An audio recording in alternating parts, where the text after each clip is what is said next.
Renault propose un coup de jeune à son cabriolet Mégane, et c'est sous un ciel couvert que nous l'avons découvert. Donc sans rouler à découvert.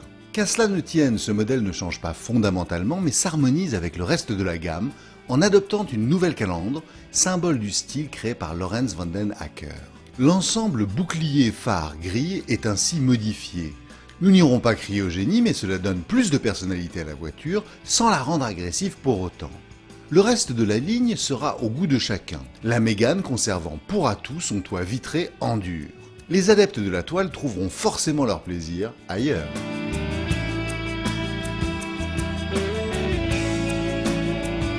Les cabriolets sont des voitures plaisir, on peut donc se demander dans le contexte actuel comment se porte ce secteur et quelles sont les attentes des clients.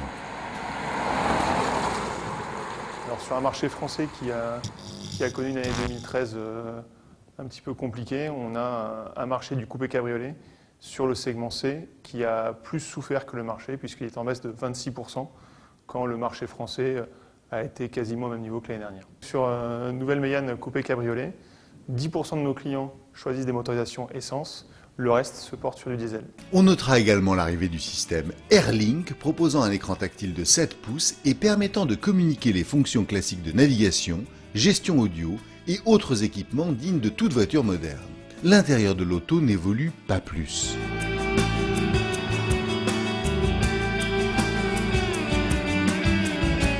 La berline avait déjà eu droit à son facelift, mais accueille un changement sous le capot, le moteur TCE 130 avec la boîte double embrayage EDC est désormais disponible sur le modèle.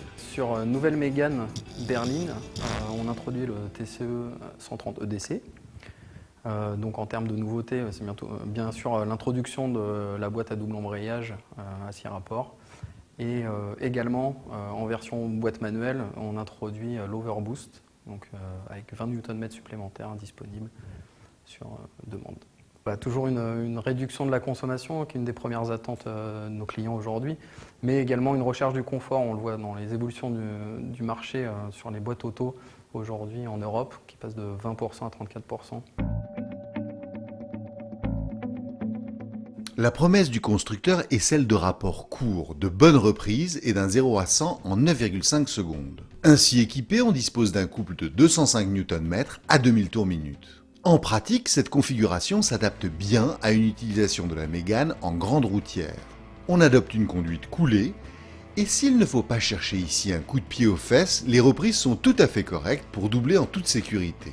On ressent cependant un petit creux lors des changements de rapport, que l'on pourrait souhaiter moins perceptibles.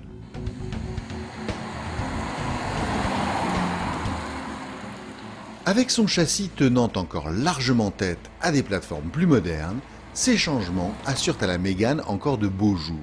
Et peut-être finira-t-on par voir l'ensemble TCE 130 et boîte EDC sur la Mégane cabriolet pour obtenir le meilleur des deux mondes.